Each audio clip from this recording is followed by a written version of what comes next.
At my sister's wedding, I handed her the deed to a fully paid $420,000 condo. She slid the paper out of the folio, read the address, and then she laughed. She tilted her head back and laughed into the microphone in front of 180 guests. "Eve, this is not the location I wanted," she said, her voice dripping with mock sweetness. "I'm not living in that cheap part of town. It's completely off-brand." People actually laughed with her. It's been months. This morning I went for a hike. I stood on top of a small mountain, breathing in air that tasted like pine and cold, clean quiet. I'm not a fixer. I'm not a scapegoat. I'm not even a daughter in the way I used to be. Drop a comment and let me know where you're listening from and what time it is for you right now. I'd love to know who's part of our community. You have to understand the smile. It wasn't the smile of a woman who was hurt or embarrassed. It was the smile I use in billion-dollar merger negotiations right before I flay an entire team of opposing counsel. It's the smile that says, "I see you. I've assessed the situation, and I am about to liquidate all your assets." It's my M&A smile. My name is Eve. I'm 37. I'm an M&A attorney, which means I live in a sterile high-rise office on the 50th floor. My life is 100-hour work weeks, 3 a.m. coffee that's always cold by the time I get to it, and contracts that have to be perfect down to the last comma. I am the fixer, the emergency contact, the one who signs the checks, the one who lives by logic and executed documents. My sister Madison is 29. She is an aspiring wellness influencer.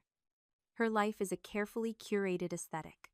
Her job is to live her truth, which apparently involves a lot of artistic lattes, yoga retreats, and talking about authenticity while someone else pays her bills. Everything in her world is content. My parents call her sensitive and creative. What they mean is that the rules don't apply to her. I sat back down in my chair. The scrape of the legs on the hardwood floor sounded obscenely loud in the silence that followed the laughter. And the brutal, cold humor of it all just settled on me. I had analyzed every part of that condo, the foundation, the safety, the financials, the investment value. I gave her stability. I gave her a house. And she had just rejected it because it didn't have the right aesthetic for filming her content. The switch hadn't just clicked. It was locked, loaded, and the safety was off. Here's what those 180 laughing guests didn't know. Here's what the groom Joshua, who was staring intently at his shoes, didn't seem to know. I wasn't just her sister. I was her unwilling and apparently uncredited angel investor. For the last 5 years, I had been the sole financier of the Madison brand. The evidence: I keep receipts. It's what I do. Evidence A. The luxury high-rise apartment she lived in. $3,500 a month. I set up the recurring transfer 3 years ago labeled temp support, because she needed a good backdrop for her videos. Evidence B. The Tesla Model X she drove here tonight. She'd called me crying, saying she couldn't build a sustainability-focused brand while driving a 4-year-old sedan. It was bad for her image. I paid the down payment and the loan is in my name because her credit was and is non-existent. Evidence C. The miscellaneous. The $5,000 business coaching seminars, the professional photo shoots, the wellness retreats to Costa Rica that were vital for content creation. I paid for all of it. You're probably wondering why. Why would I let it go on for so long? It's simple. I was trapped. My mother Jessica had built the perfect psychological prison for me. It was a trap she'd been setting since we were children. Over countless family dinners, she would pat my hand and say, "Eve, you're just so responsible. You're the strong one." And then she'd turn to Madison Sy and say, "And you, Maddie, you're the creative one. So sensitive." It sounds harmless, doesn't it? But it wasn't. It was conditioning. My responsibility became a life sentence. Madison's creativity became a permanent hall pass for being a leech. My worth was measured by my ability to provide, by the hours I billed, by the checks I wrote. Madison's worth was measured simply by existing. Paying for her, enabling her, fixing her messes. That was the only way I was ever allowed to be the good daughter. My generosity wasn't love. It was the price of admission into my own family. And she had just taken that price, that $420,000 check, and laughed in my face. The speeches were a blur. The beef was dry. I just sat there sipping water, my M&A smile frozen in place. I waited until the music swelled and people started moving toward the dance floor, and then I stood up to leave. I was trying to be quiet about it. I almost made it. Eve. I turned. Madison was standing by the donut wall, a ring of frosting on her wrist. She wasn't sad. She wasn't embarrassed. She was furious. "What was that?" she said, her voice a low hiss. "Were you trying to embarrass me? At my own wedding?" I just looked at her. "It was a gift, Madison." "A gift, Eve, that neighborhood is a dump. It's off-brand. Did you even think about my brand, my clients, Joshua's clients? There isn't even good natural light for filming in those units." I checked the listings. She checked the listings. She knew what it was, and she decided it wasn't good enough. "I can't believe you would do that," she continued, her voice rising. "You're just jealous. You have your boring office and your boring life, and you wanted to ruin my day by making it about you." "Madison, dear, lower your voice." Our mother Jessica glided up, all pearls and practiced smiles. She put a hand on my arm, her nails digging in just slightly. "Eve, darling, don't be so rigid," she said, her voice, that sweet, syrupy poison I'd known my whole life. "You know how Madison is. She's a creative. She just means, well, you can just sell it and help them with a down payment on something nicer." I looked from my mother's smiling face to my sister's angry one. I tried to pull my arm away. "I'm not being rigid, Mom. I'm leaving." Jessica's smile didn't waver, but her grip tightened until it hurt. The sweetness vanished from her voice. "You will not." She hissed, her face close to mine. Her smile still locked on for any guest who might glance over. "Listen to me, Eve," she whispered the words, sharp and fast. "We all have our roles. This is not the night to be dramatic. You are the strong one. You are the responsible one. Your sister. She needs this for her business. She needs a good start. Your father and I, we can't. You know we can't. Don't be selfish just because your feelings are hurt. Don't be selfish because your feelings are hurt." That was it. That was the line.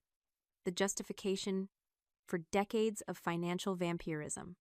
I wasn't a person. I wasn't a daughter or a sister. I was a role. I was the strong one.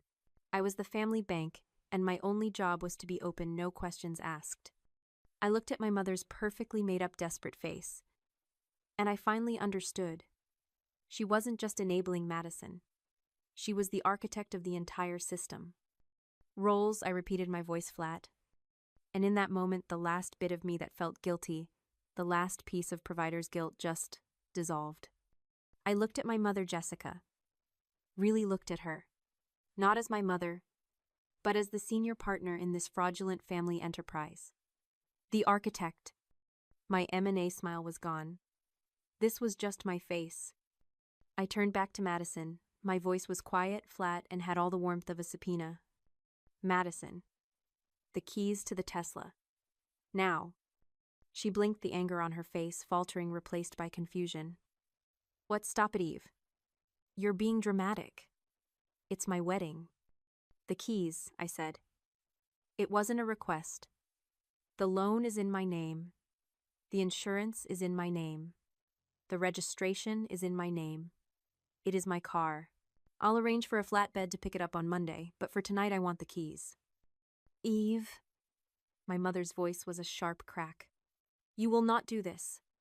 You will not embarrass this family." That was the line. I turned my head just enough to look at her.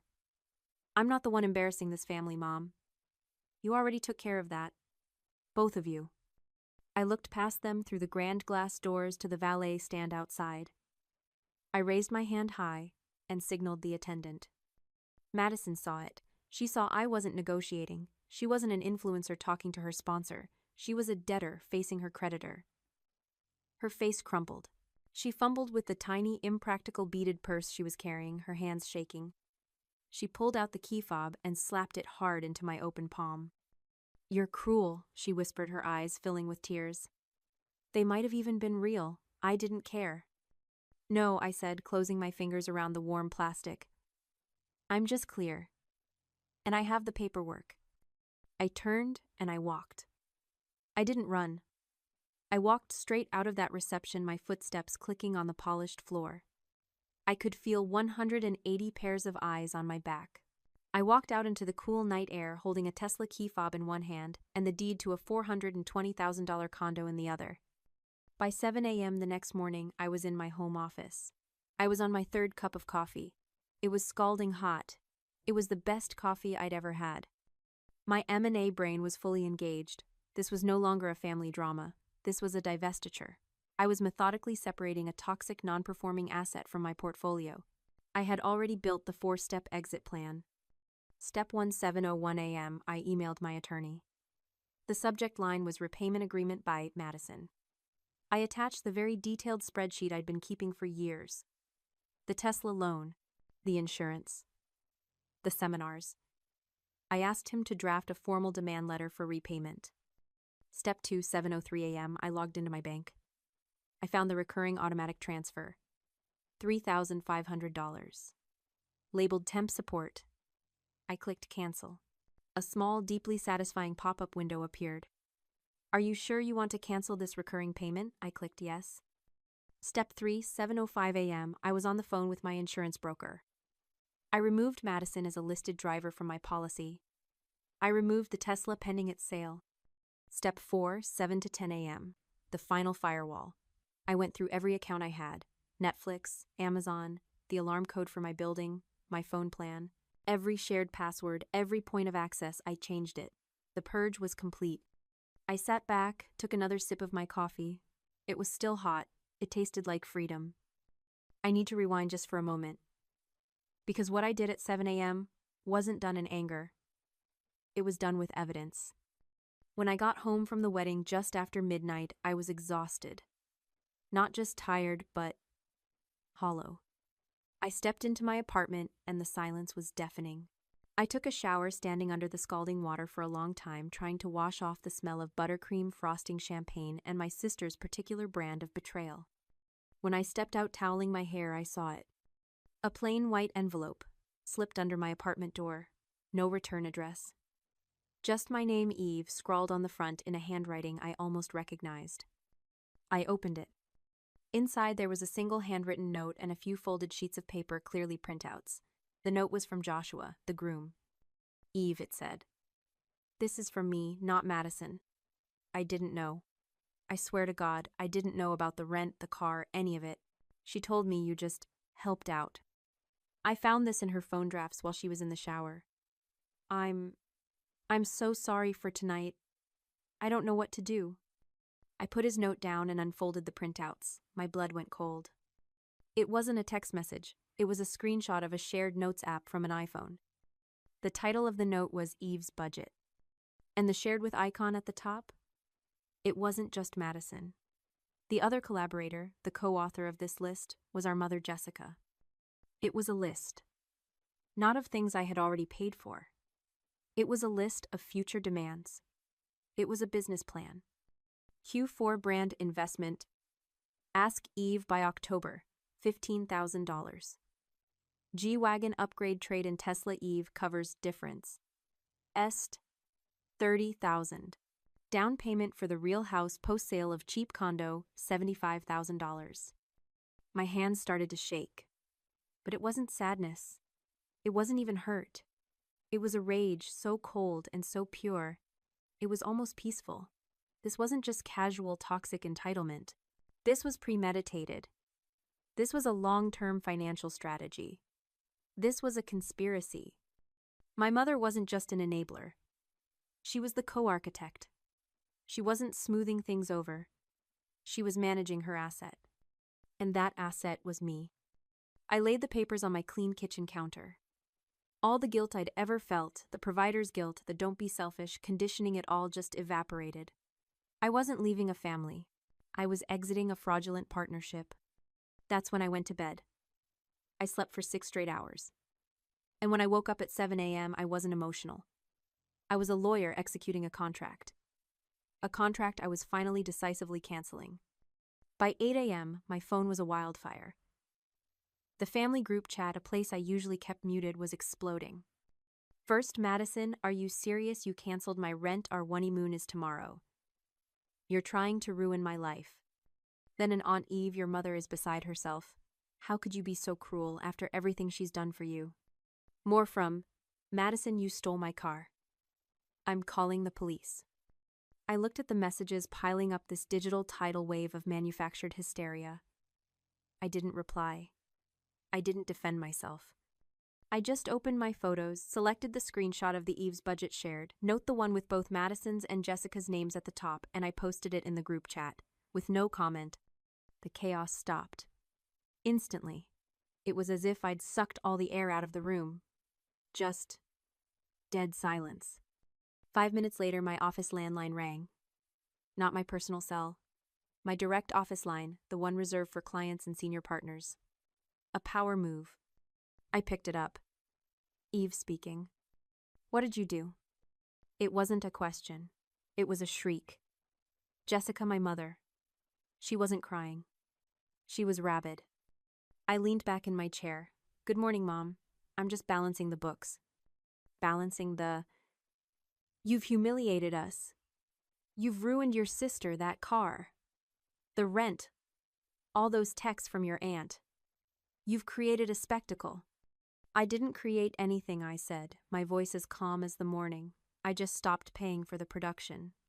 Her breath hitched. The rage instantly evaporated, replaced by the tactic I knew was coming, the tears. Eve. Baby, please. We're family. You can't do this to your sister. She's creative. You know how she is. You wouldn't do this to me. I waited until she was finished. I saw the note, Mom. Silence. Not the digital silence of the group chat. This was a heavy, suffocating silence on the other end of the phone. The Eve's budget note, I continued, my voice still quiet. The one you and Madison share. The G-Wagon. The $75,000 for the real house. The Q4 brand investment. I heard a sound. A small, strangled gasp. M&A lawyers go bankrupt all the time, Mom. You know why. They let emotion cloud their judgment. They let a bad deal sink the whole company because they're too attached. I won't be one of them. I'm not going to be my family's bad deal. Eve, wait. Her voice was a desperate whisper. I have to go, I said. I have a call with Tokyo. Good luck with your Q4 investment. I hung up the phone. I didn't slam it. I just pressed the end call button. The small, quiet click was the most satisfying sound I'd ever heard. It's been a month. The family group chat is still silent. I assume they've started a new one without me. That's fine. The $420,000 condo, I never sold it. I rented it out. One of the partners at my firm has a daughter who's a surgical resident at the nearby hospital. She and her partner were desperate for a safe, quiet place they could afford. I gave it to them for well below the market rate. They send me photos from the balcony, pictures of the sunset. They said the quiet, stable place so close to the hospital has been a lifesaver during their 36-hour calls. Funny. Li fait saber. The Tesla Model X is in my garage. I drive it on Sundays just to keep the battery charged. It still smells faintly of Madison's coconut vanilla perfume. But it's fading. Every day it smells a little less like her and a little more like... nothing. Just a car. I didn't delete the Eve's budget spreadsheet. I'm a lawyer after all. We never delete the evidence. I just retitled the file Lessons Learned and archived it. It's Sunday morning, 7 a.m. I'm not on a conference call. My phone isn't buzzing with texts from Madison needing a deposit for a flower wall. I'm on my own balcony overlooking the city. It's quiet. I'm holding a mug of coffee. I take a sip. And for the first time in as long as I can remember, it's still hot. I close my eyes. I can feel the sun on my face. And the strange light feeling of a burden I'd been carrying for so long, a weight I didn't even know I was holding, it was just gone. This story is about finding your breaking point. It's about finally understanding that no is a complete sentence. If you have ever, even for a second, felt like the responsible one in the room, the one who's just expected to hold it all together, share this story. You never know who needs to be given permission to finally put the burden down and take their own life back.